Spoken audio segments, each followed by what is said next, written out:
엄마, 이 나이에 무슨 사랑이에요? 혹시 바람 난 거 아니에요? 자식들이 난리가 났습니다.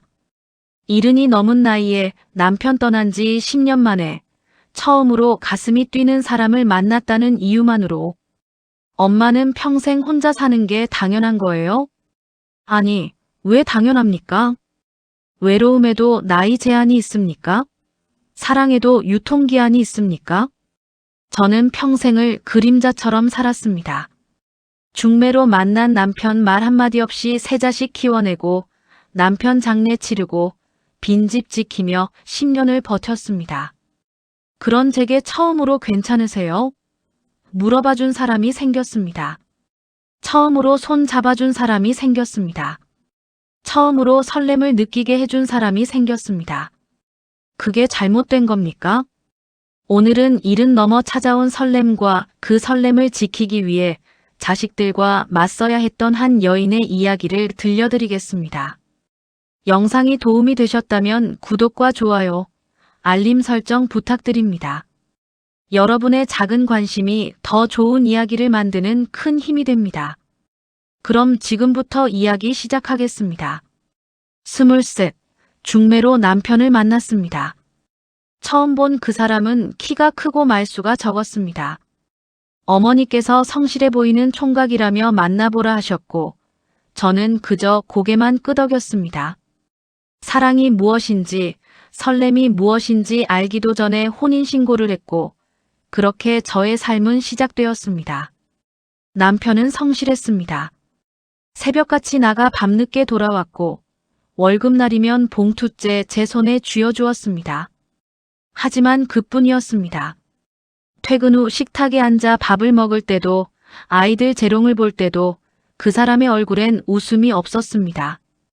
고생했어, 수고했어. 그런 말 한마디 없이 그저 묵묵히 밥만 먹고 방으로 들어가곤 했습니다. 저는 그게 사는 거라고 생각했습니다. 첫째를 낳고 둘째를 낳고 셋째까지 낳았습니다. 애들 기저귀 빨고 밥 먹이고 학교 보내고 과외비 벌려고 새벽 청소일도 나갔습니다. 손은 거칠어졌고 허리는 구부정해졌습니다. 거울을 볼 시간도 없었습니다. 그저 아이들만 바라보며 하루하루를 버텼습니다. 남편과 대화다운 대화를 나눈 적이 있었나 싶습니다. 아이들 학부모 상담 이야기를 꺼내면 알아서 해였고 몸이 아프다 말하면 약국 가였습니다. 외로웠습니다. 하지만 그게 뭔지도 몰랐습니다. 그저 모든 엄마들이 다 이렇게 사는 거라 생각했습니다. 세월이 흘러 아이들이 하나둘 대학을 가고 직장을 잡고 결혼을 했습니다. 막내까지 시집 보내고 나니 60이 훌쩍 넘어 있었습니다. 이제 좀 쉴 수 있겠다 싶었습니다. 남편과 단둘이 여행이라도 한번 가볼까 생각했습니다. 그런데 그때였습니다. 남편이 쓰러진 게 뇌출혈입니다. 최선을 다해보겠습니다만 의사 선생님의 말이 귀에 들어오지 않았습니다. 중환자실 문 앞에 멍하니 서 있는데 평생을 함께 살았던 그 사람이 유리창 너머로 기계의 의지에 숨쉬고 있었습니다. 사흘 후 남편은 눈을 뜨지 못했습니다. 장례를 치르는 내내 저는 눈물 한 방울 흘리지 못했습니다. 슬픈지 허망한지 그것조차 알 수 없었습니다. 그저 멍하니 조문객들을 맞이하고 영정 앞에 앉아 있었습니다. 아이들이 엄마 괜찮으세요? 물었지만 대답할 수가 없었습니다. 괜찮은지 아닌지조차 몰랐으니까요. 장례가 끝나고 집으로 돌아왔습니다. 아이들이 하나둘 돌아가고 집안이 조용해졌을 때 그제야 알았습니다. 이 집이 이렇게 넓었구나. 이렇게 쓸쓸했구나. 평생을 살았던 우리 집이 갑자기 낯설게 느껴졌습니다. 거실 소파, 식탁 의자, 안방 이불. 모든 게 텅 빈 것 같았습니다. 남편의 빈자리가 이렇게 컸는지 그때서야 깨달았습니다. 남편이 떠나고 첫 번째 명절이 왔습니다. 아이들이 모두 모였습니다. 큰애가 엄마 혼자 있지 말고 우리 집으로 오세요라고 했고 둘째가 아니에요. 우리 집이 더 가까우니까 우리 집으로 오세요라며 서로 데려가려 했습니다. 하지만 저는 고개를 저었습니다. 괜찮다. 여기가 편하다. 사실은 편한 게 아니었습니다. 그저 아이들한테 짐이 되고 싶지 않았을 뿐입니다. 며느리들, 사위 눈치 보는 것도 싫었고 무엇보다 이 빈집에서라도 남편의 흔적을 느끼고 싶었습니다. 명절이 끝나고 아이들이 돌아가면 다시 정막만 남았습니다. 아침에 눈을 뜨면 할 일이 없었습니다. 텔레비전을 틀어도 무슨 내용인지 머리에 들어오지 않았습니다. 밥을 해먹어도 혼자 먹으니 맛이 없었습니다. 그러다 보니 점점 식사를 거르게 되었고 몸무게도 빠졌습니다. 엄마, 밥은 드세요? 아이들이 전화하면 먹는다. 걱정 마라 거짓말을 했습니다. 창밖을 보면 젊은 부부들이 손잡고 지나갑니다. 어린아이들이 깔깔대며 뛰어다닙니다. 할머니, 할아버지가 팔짱 끼고 산책을 합니다. 그 모습들이 부러우면서도 슬펐습니다. 나도 저렇게 살아볼 수 있지 않았을까. 후회가 밀려왔습니다. 남편이 살아있을 때 좀 더 따뜻하게 대해줄 걸. 손이라도 한번 잡아줄 걸. 맛있는 거 해주고 고마워 한마디라도 들어볼 걸. 하지만 이미 늦었습니다. 그렇게 1년이 지나고 2년이 지나고 어느덧 10여 년이 흘렀습니다. 저는 그 시간 동안 그저 빈집을 지키며 살았습니다. 아침에 일어나 저녁에 잠들고 또 아침에 일어나 저녁에 잠드는 그런 반복의 나날들이었습니다. 살아있다기보다는 그냥 시간을 보내고 있을 뿐이었습니다. 그러던 어느 봄날이었습니다. 옆집에 사는 영숙이가 제 집 문을 두드렸습니다. 영숙이도 저처럼 혼자 사는 과부였습니다. 가끔 만나면 인사 나누는 사이였죠. 경자야, 너 맨날 집에만 있지 말고 재미있는데 좀 가자. 무슨 재미있는데? 그냥 가보면 알아. 좋은 데야. 영숙이는 제 대답도 듣지 않고 제 손을 꽉 잡아 끌었습니다. 저는 어쩔 수 없이 신발을 신고 따라 나섰습니다.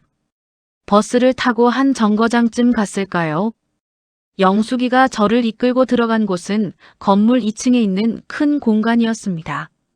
입구에 실버건강센터라고 현수막이 걸려 있었습니다. 안으로 들어서니 저와 비슷한 나이의 노인들이 여럿 모여 있었습니다. 누군가는 안마의자에 앉아 있었고 누군가는 건강기구를 체험하고 있었습니다. 한쪽에는 건강식품 샘플들이 진열되어 있었고 젊은 직원들이 친절하게 설명을 해주고 있었습니다. 어서 오세요. 처음 오셨어요? 앉으세요. 편하게 계세요. 직원 한 분이 환하게 웃으며 저를 맞이했습니다. 생전 이렇게 환대받아 본 적이 없었습니다. 낯설고 쑥스러워서 저는 구석 의자에 조용히 앉아 있었습니다. 영숙이는 익숙한 듯 여기저기 돌아다니며 사람들과 인사를 나눴습니다. 이분은 우리 옆집 사는 경자야. 착한 사람이니까 잘 챙겨줘. 영숙이가 저를 소개했습니다. 그날은 그렇게 어색하게 1시간쯤 앉아 있다가 집으로 돌아왔습니다. 다음 날 영숙이가 또 문을 두드렸습니다. 경자야, 오늘도 가자. 나는 괜찮아. 뭐가 괜찮아? 집에서 텔레비전만 보고 있을 거면서. 가자.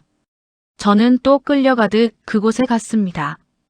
이번엔 조금 덜 어색했습니다.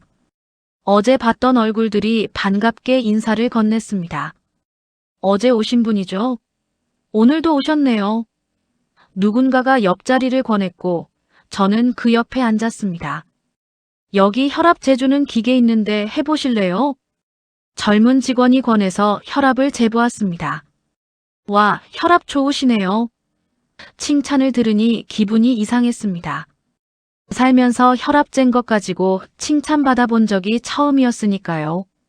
그렇게 이틀이 지나고 사흘이 지나니 어느새 익숙해졌습니다. 거기 오는 사람들은 대부분 저처럼 혼자 사는 노인들이었습니다. 배우자를 잃은 사람, 자식들이 멀리 있는 사람, 아니면 자식들한테 외면당한 사람들. 사연은 달랐지만 외로움은 똑같았습니다. 나도 남편 떠나보낸 지 10년 넘었어. 나는 자식이 셋인데 명절 때나 한 번씩 연락 오더라고. 나는 며느리가 싫어해서 아예 안 가. 사람들이 하나둘 속마음을 털어놓기 시작했습니다. 저도 조금씩 입을 열었습니다. 남편 이야기, 아이들 이야기, 외로움 이야기. 그렇게 말하다 보니 가슴이 뻥 뚫리는 것 같았습니다. 일주일쯤 지났을까요? 저는 매일 아침 그곳에 가는 게 일상이 되었습니다. 가면 누군가 경자씨 왔어요. 하고 반겨주었습니다. 차 한 잔 마시며 수다 떨고 건강기구 체험하고 간단한 체조도 같이 하고 점심때가 되면 근처 식당에서 국밥 한 그릇 먹으며 웃고 떠들었습니다. 집에 돌아와도 달랐습니다. 예전처럼 가슴이 텅 비어 있지 않았습니다. 내일 또 가야지. 내일은 무슨 이야기를 할까 그런 생각을 하다 보면 잠이 들었습니다. 한 달쯤 지났을 때 제 얼굴이 달라졌습니다. 거울을 보니 뺨에 혈색이 돌아 있었습니다. 밥맛도 돌아왔습니다. 아침에 일어나는 게 힘들지 않았습니다. 무엇보다 웃음이 늘었습니다. 누가 농담을 하면 깔깔 웃었고 재미있는 일이 있으면 배꼽을 잡고 웃었습니다. 아, 이게 사는 거구나. 그제야 깨달았습니다. 지난 10년은 사는 게 아니었습니다. 그저 버티고 있었을 뿐이었습니다. 그런데 그곳에서는 살아있다는 게 느껴졌습니다. 누군가 제 이름을 불러주고 제 이야기를 들어주고 같이 웃고 울어주는 사람들이 있다는 게 이렇게 큰 힘이 되는지 몰랐습니다. 석 달쯤 지났을 때였습니다. 한 남자 어르신이 새로 오셨습니다. 키가 크고 머리가 희끗희끗한 인상이 온화한 분이었습니다.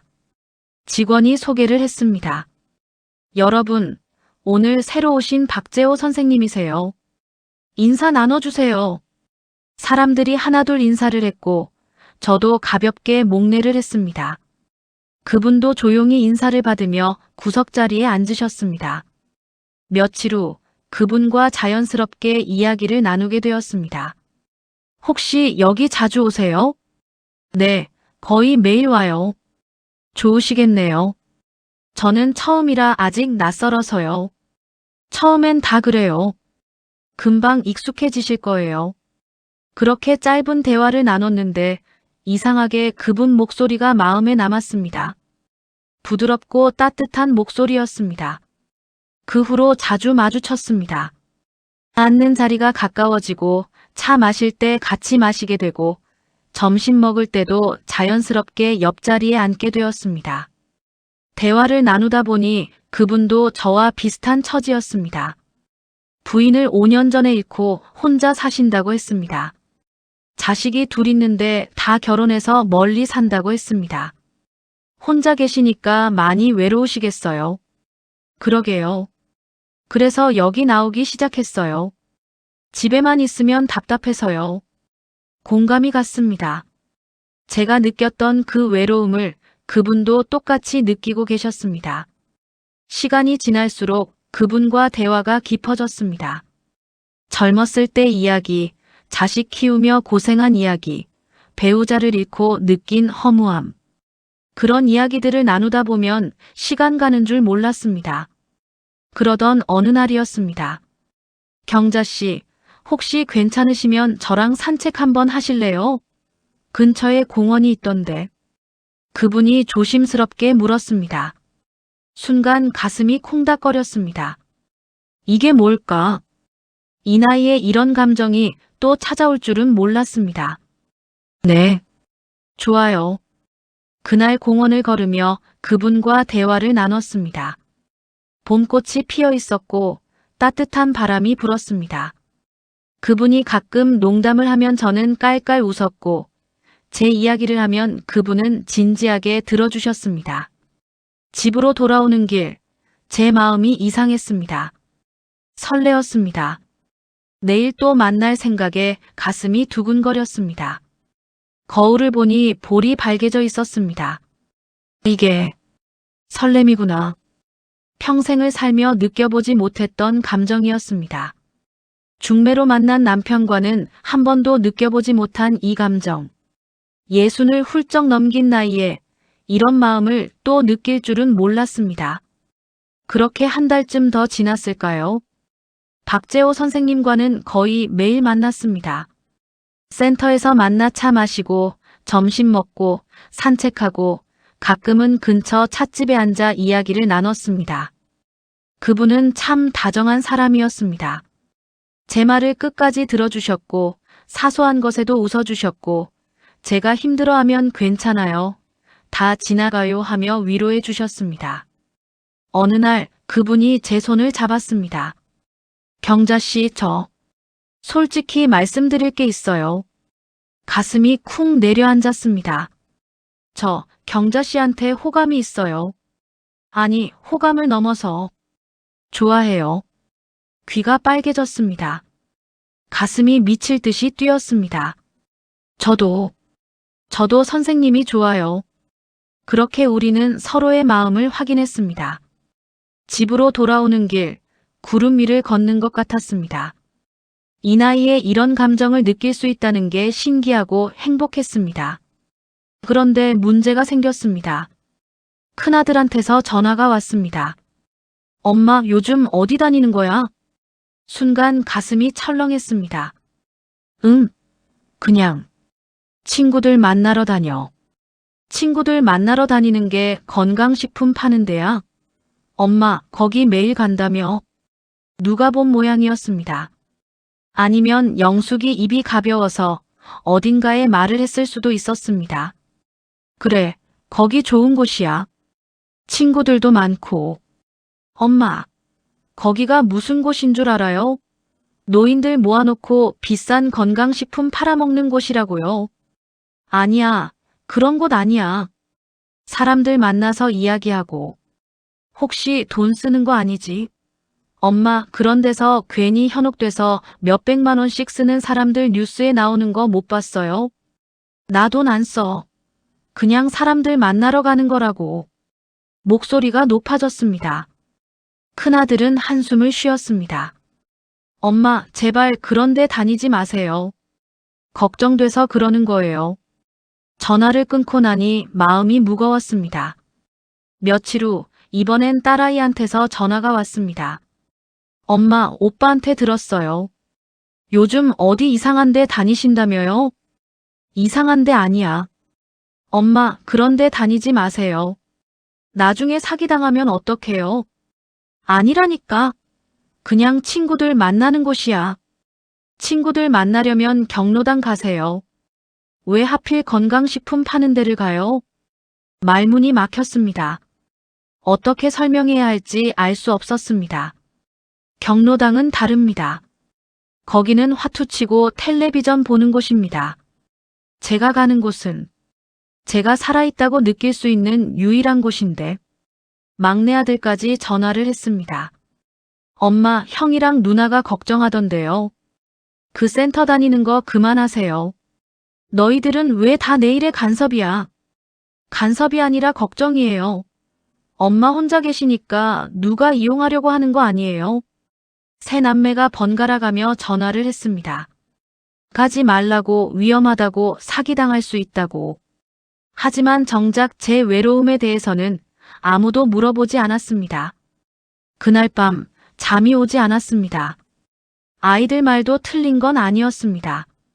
뉴스를 보면 그런 일들이 종종 나옵니다. 노인들 모아놓고 비싼 건강식품 팔고 나중엔 연락도 안 된다는. 하지만 제가 가는 곳은 그런 곳이 아니었습니다. 적어도 저한텐 그랬습니다. 거기서 저는 웃을 수 있었고 누군가와 대화할 수 있었고 무엇보다 박재호 선생님을 만날 수 있었습니다. 며칠 동안 고민했습니다. 센터에 가지 않았습니다. 영숙이가 문을 두드렸습니다. 경자야, 왜 안 나와? 박 선생님이 계속 찾던데. 가슴이 아렸습니다. 그러던 어느 날 박 선생님한테서 전화가 왔습니다. 경자 씨, 요즘 왜 안 나오세요? 혹시 아프신 건 아니고요? 아니에요. 그냥. 무슨 일 있으세요? 제가 도와드릴 일 있으면 말씀하세요. 그 따뜻한 목소리에 눈물이 났습니다. 선생님, 우리 자식들이 센터 다니는 거 반대해요. 한참 침묵이 흘렀습니다. 그렇군요. 경자 씨 자식들이 걱정하는 것도 이해는 갑니다. 요즘 그런 사기가 많으니까요. 저도 알아요. 근데 거기가 아니면 저는 어디서 누굴 만나요? 목이 메었습니다. 경자 씨, 경자 씨 자식분들 한번 만나 뵙고 싶습니다. 제대로 인사도 드리고 저희 관계도 말씀드리고 싶어요. 네. 자식들을요? 네. 당당하게 만나서 말씀드리고 싶습니다. 제가 경자 씨를 진심으로 좋아한다고, 그리고 경자 씨가 행복했으면 좋겠다고. 그 순간 가슴이 뜨거워졌습니다. 일주일 후, 저는 아이들을 불렀습니다. 다들 토요일에 집으로 와라. 중요한 이야기가 있다. 아이들이 모였습니다. 새 남매가 거실에 앉아 저를 쳐다봤습니다. 엄마, 무슨 일이세요? 혹시 어디 편찮으신 거 아니에요? 아니다. 다들 앉아라. 저는 심호흡을 했습니다. 그리고 현관 쪽을 바라봤습니다. 초인종이 울렸습니다. 제가 문을 열었습니다. 박재호 선생님이 서 계셨습니다. 깔끔하게 정장을 차려입고 손에는 과일 바구니를 들고 계셨습니다. 안녕하세요. 아이들의 얼굴이 굳었습니다. 엄마, 이분이 누구세요?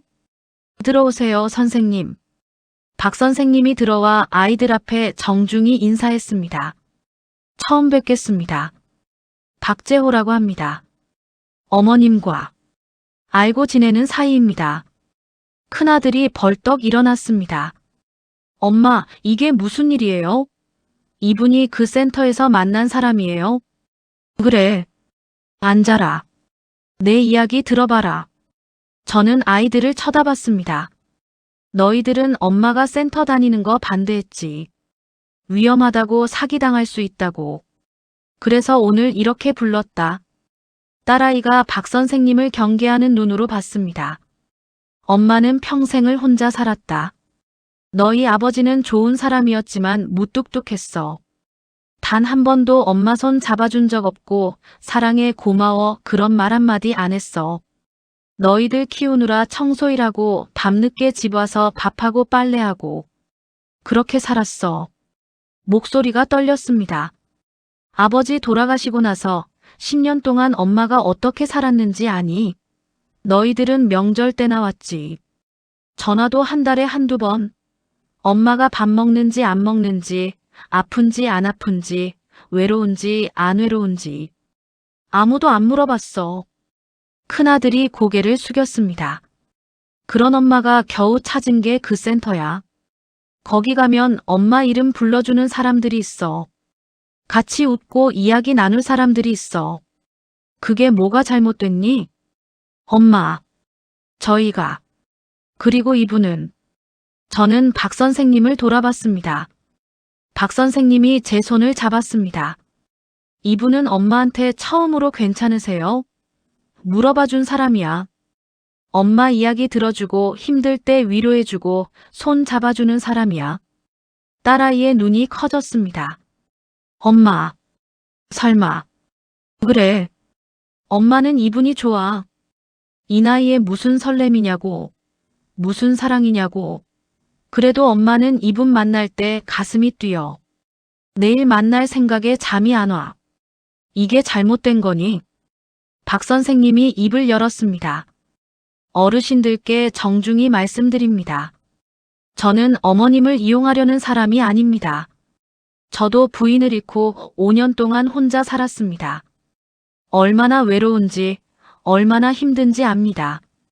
박 선생님의 목소리가 진지했습니다. 어머님을 센터에서 처음 뵈었을 때 구석에 조용히 앉아 계시는 모습이 제 눈에 들어왔습니다. 그 외로운 뒷모습이 마치 저를 보는 것 같았습니다. 그래서 말을 걸었고 이야기를 나누다 보니 마음이 통했습니다. 큰아들이 말했습니다. 하지만 엄마 나이가 70이 넘었으니 사랑하면 안 됩니까? 혼자 사는 게 당연합니까? 박 선생님이 단호하게 말했습니다. 저는 어머님이 행복하셨으면 좋겠습니다. 남은 인생이라도 웃으며 사셨으면 좋겠습니다. 그게 잘못된 일입니까?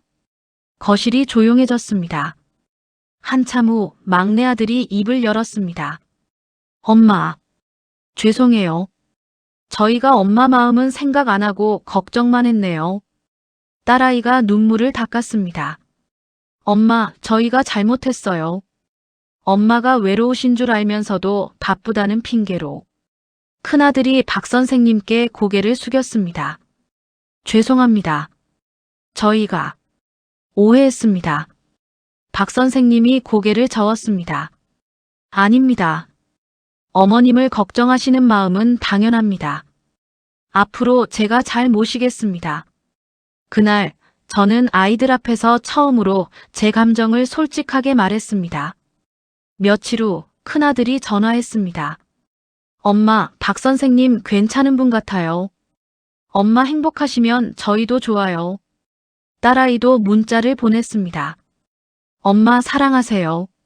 나이는 숫자일 뿐이에요. 막내는 농담을 했습니다. 엄마, 나중에 결혼식 하시면 제가 줄에 설게요. 그렇게 아이들의 마음이 풀렸습니다. 지금 저는 박재호 선생님과 매일 만나고 있습니다. 센터에도 같이 가고 공원도 산책하고 가끔은 영화도 보러 갑니다. 며칠 전에는 선생님이 경자씨, 여행 한번 갈까요? 하시더군요. 아이들한테 말했더니 엄마 좋겠다. 다녀오세요. 하며 용돈까지 보내줬습니다. 저는 지금 행복합니다. 평생을 살며 느껴보지 못한 이 설렘, 이 기쁨, 이 따뜻함을 이른이 넘어서야 알게 되었습니다. 누군가는 말할 수도 있습니다. 늙어서 무슨 사랑이냐고, 철없다고. 하지만 저는 이제 압니다. 사랑의 나이는 없다는 것을, 행복은 언제든 찾아올 수 있다는 것을, 그리고 용기를 내면 인생은 언제든 다시 시작할 수 있다는 것을. 오늘도 박 선생님한테서 문자가 왔습니다. 경자씨, 오늘 날씨 좋네요. 같이 꽃 구경 갈까요? 저는 웃으며 답장을 보냅니다. 네, 좋아요. 그리고 거울을 봅니다. 거기엔 볼이 발갛게 상기된 소녀처럼 웃고 있는 제 얼굴이 있습니다. 늦은 봄날이지만 저의 봄은 이제 막 시작되었습니다. 본 영상은 실제 사건을 각색한 창작 드라마입니다. 특정 인물이나 단체와는 무관합니다. 저작권 문제 없이 완전히 재창작된 오리지널 스토리입니다. 이 이야기가 도움이 되셨다면 구독과 좋아요, 알림 설정 부탁드립니다.